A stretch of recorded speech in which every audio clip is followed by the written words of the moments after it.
قربانی کرنے کے بجائے یہ پیسے فلسطین بھیجنا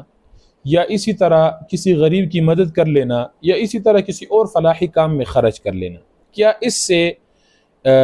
اس صدقہ کرنے سے، یعنی کہ فلسطین بھیجنے سے یا کسی غریب کو دینے سے یا پھر کسی فلاحی کام میں یہ پیسہ لگانے سے قربانی کا ذمہ ختم ہو جائے گا، ساقط ہو جائے گا یا نہیں ہوگا؟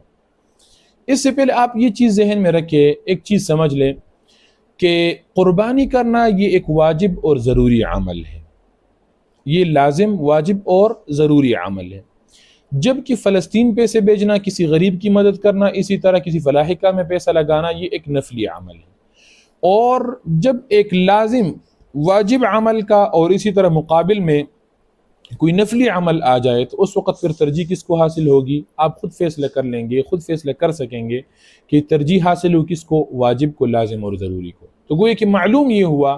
کہ اگر کوئی شخص یہ نظریہ رکھتا ہے تو یہ نظریہ بھی غلط ہے،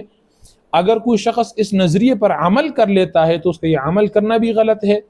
اس لیے جو شخص صاحب نصاب ہو، جس کے اوپر قربانی واجب ہو، وہ شخص قربانی کرے گا اپنی طرف سے، اور اس کے علاوہ اگر اس کے بس میں ہو تو وہ فلسطین بھی بھیج دے، اسی طرح غربا کے ساتھ مدد بھی کر دے، اسی طرح کسی فلاحی کام میں بھی لگا لے۔ لیکن اگر کسی شخص نے اپنی قربانی چھوڑ دی اور یہ پیسہ ادھر لگایا تو شرعی لحاظ سے دینی حکم یہ ہے کہ یہ قربانی پھر بھی اس کی ذمہ اس طرح ہی رہے گا،